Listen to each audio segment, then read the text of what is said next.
Hi అండి. అందరికీ నమస్కారం. ఎలా ఉన్నారు? అందరూ బాగున్నారా? నేను చాలా బాగున్నాను. ఈరోజు వీడియో వచ్చేసి వ్లాగ్ అనమాట. Morning to evening. ఫస్ట్ పొద్దున్నే లేవగానే టీ పెట్టుకుంటున్నాను. టీ నేను డైరెక్ట్‌గా పాలల్లో వేయకుండా ఇలా ముందు డికాషన్ పెట్టుకుంటాననమాట.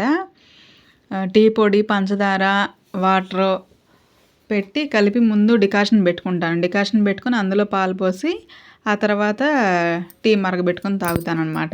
కొంతమంది ఇలా కాకుండా డైరెక్ట్‌గా పాలల్లోనే టీ పొడి వేసేసి అలా పెట్టుకుంటారు. అలా కూడా పెట్టుకోవచ్చు. నాకిలా అలవాటు. అలా టీ పెట్టుకున్నాను. ఇంకో స్టవ్ ఉంటది గదా! దాని మీద చికెను ఫ్రై చేస్తున్నాననమాట. అయితే ఆల్రెడీ వండిన చికెనే కొంచెం మిగిలిందనేసి అలా పెట్టుకుంటే ఏం బావుంటది. మధ్యాహ్నానికి బాగోదని జెప్పేసి ఇంకా అది కొంచెం ఫ్రై చేస్తున్నాననమాట. ఆ వండిన కూరనే చక్కగా ఫ్రై చేసి పెడితే పిల్లలు తింటారని చెప్పేసి ఫ్రై చేస్తున్నాను. ఇంకో పక్కనేమో టీ మరుగుతున్నాయి. టీ అయిపోతే ఇంకా టిఫిన్ రెడీ చేసుకోవాలన్నమాట. ఇది పిండి రుబ్బి పెట్టేసుకున్నాను, ఇడ్లీ పిండి. ఇడ్లీ పిండితోనే నేను అట్లేస్తానన్నమాట ఈరోజు.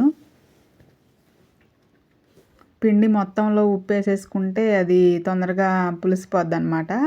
అందుకని చెప్పి మనకు కావాల్సినంత పిండి వేరే గిన్నెలోకి తీసుకొని అందులో కొంచెం మైదా పిండిను బియ్య పిండి వేసి తగినంత ఉప్పు వేసుకొని దోశ పిండిలాగా కలుపుకున్నానమాట. ఇలా కలుపుకొని దోశలు వేస్తాను నేను. నార్మల్గా ఇడ్లీ పిండితో కూడా వేస్తారు కానీ ఇడ్లీ పిండితో దోశలు వేసుకుంటే ఆయిల్ ఎక్కువగా పట్టుద్దనమాట అందులో. అందువల్ల నేను ఇలా వేస్తాను. పొద్దున్నే అంత ఆయిల్ తినాలంటే తినరు కదా ఇంట్లో, అందువల్ల అనమాట. అయితే దోశ వేసుకుందామని ప్యాన్ పెట్టాను. ఈలోపు గ్యాస్ అయిపోయింది. ఇంకా సిలిండర్ మారుస్తున్నాను.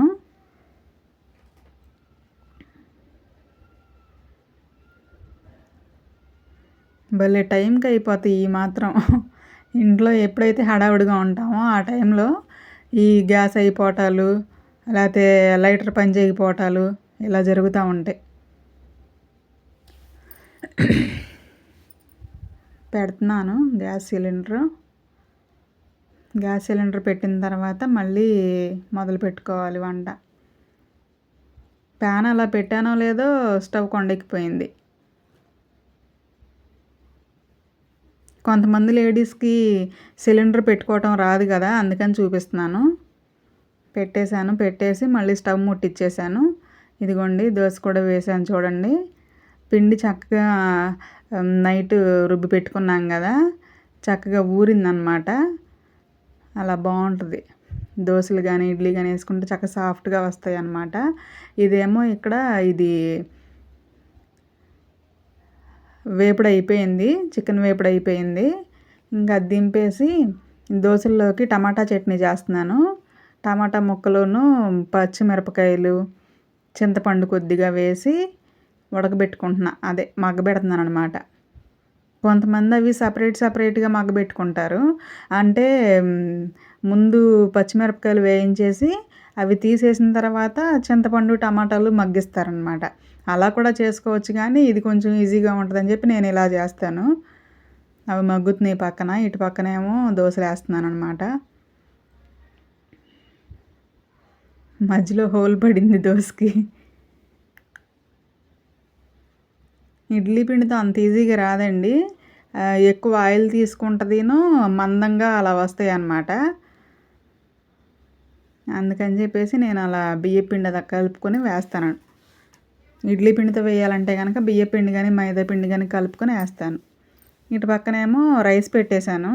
ఇంకా స్టవ్ ఖాళీ అవ్వటంతో ఏదో ఒకటి అనమాట, వెంటనే అయిపోవాలి కదా పొద్దున్నే, అందుకని ఒకదాని తర్వాత ఒకటి అలా పెట్టేసుకుంటా. అక్కడ దోశలు అయిపోగానేనేమో దుంపలు పెట్టాను. బంగాళదుంప కూర వండుదామని, ఫ్రై చేద్దామని దుంపలు పెట్టాను అనమాట. అయిపోయింది. టమాటా పచ్చిమిరపకాయ మగ్గిపోయింది.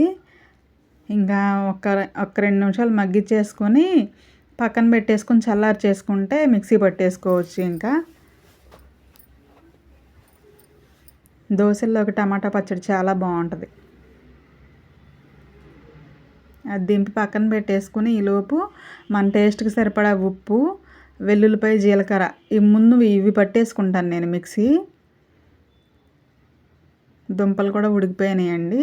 దుంపలు అలా నీళ్ళల్లో ఉంచే కన్నా ఇలా జల్లెడలో వేసి నీళ్ళంతా వడగట్టి చల్లారబెట్టుకుంటే మనకి కూర మామూలుగా ముద్దగా కాకుండా పొడిగా వస్తుందన్నమాట.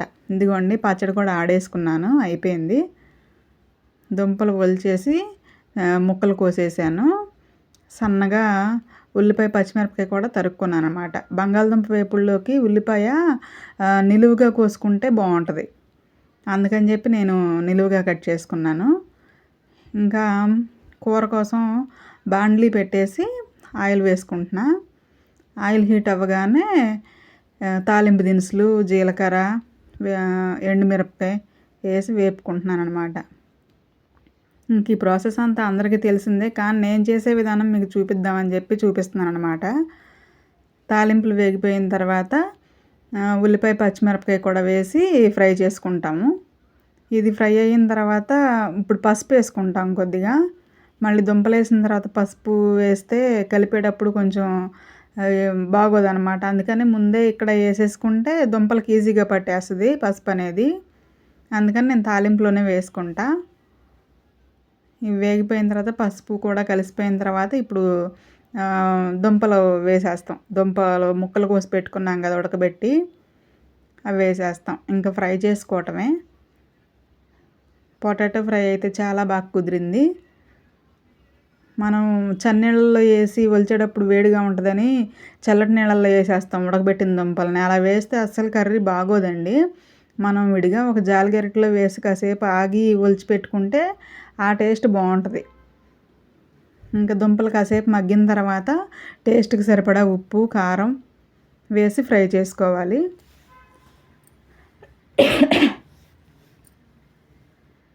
అది కారం అన్నమాట. కొంచెం ఎల్లో షేడ్లో కనపడుతుంది, అది ఇంట్లో ఆడించుకున్న కారమేనండి.